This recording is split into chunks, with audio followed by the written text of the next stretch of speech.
গত বিকেলে আমি এসেছিলাম বৌদির শাড়িটা নিয়ে, শাড়িটা দিতে সেই সঙ্গে সবার সঙ্গে একটু চা খেয়ে গল্প করে চলে যাব এই ভেবে। এই তো তারপর এই হচ্ছে তার পরের দিনের সকাল, মানে গতদিন আমি আর যেতে পারিনি, মানে প্রতিবার যে ব্যাপারটা হয়। এখন এই সকালবেলা ঘুম থেকে ওঠার পর কফি খাচ্ছিলাম আর এই সিঙ্গারাগুলো এত ইয়াম্মি। এই হচ্ছে আমার খুবই সুস্বাদু খাবার দিয়ে হেলদি মর্নিং।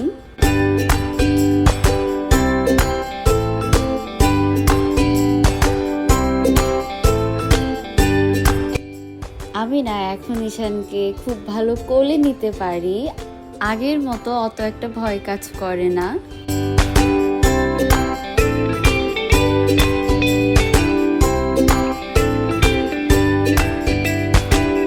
এরপর এখন হচ্ছে সবাই মিলে আমরা চা খাচ্ছিলাম।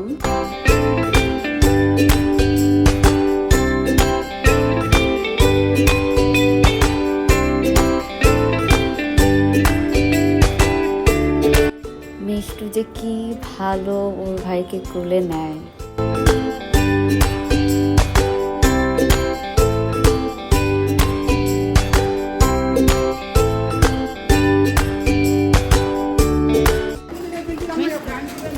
কই যাচ্ছ বলো, বলো কেমন করে না বলো, তুমি না বললে তোমার ব্লগটাই শুরু হয় না। বলো স্কুলে সুন্দর করে বলো, হাইসে হাইসে বলো।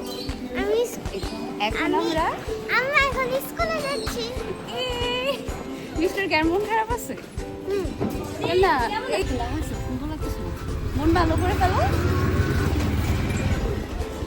এখন হচ্ছে আমরা আবার কফি খাচ্ছি।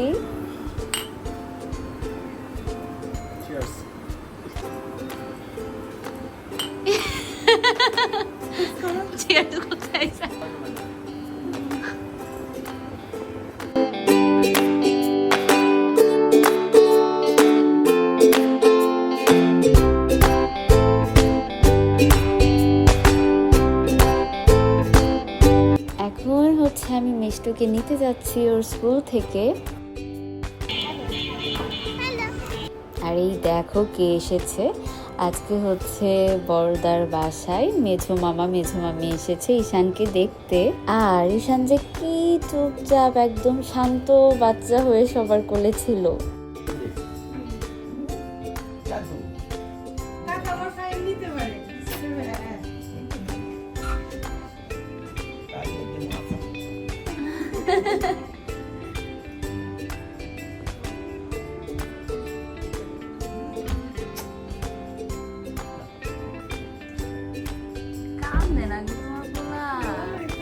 সবার কোলে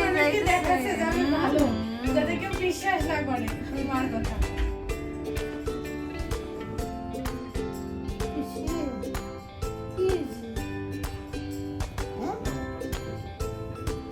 তারপরেই তো দুপুরের খাবার খেলাম।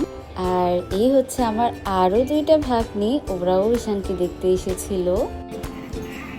ওই মিষ্টু, হ্যালো। এদিকে তখন মামি সন্ধ্যের পুজো দিচ্ছিল, আর আমি তো এই বিকেলেও চলে যেতে চেয়েছিলাম, তবে বরাবরের মতো আমি আজকেও যাইনি, মানে আমাকে যেতে দেওয়া হয়নি।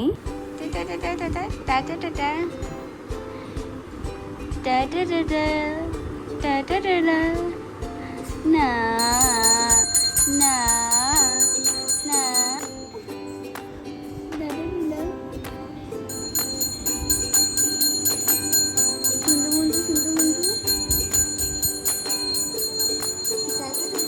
এখন হচ্ছে আমরা সন্ধেবেলার চা খাচ্ছিলাম সবাই মিলে, আর এর মাঝে তো আমাদের কত শত গল্প চলছেই।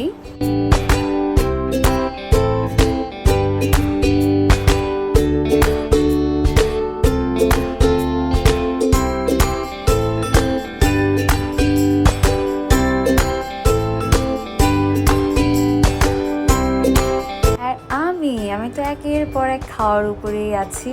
এরপর আবার রাতের খাবার খেলাম সবাই মিলে। Good night. গুড নাইট সবাইকে। Good night. আমাকে দেখেছিলেন না? এই হলো তার পরের দিনের সকাল। এই সকালে ফাইনালি আমি বাসায় যাচ্ছি। যাই হোক, bye for now, see you in the next video.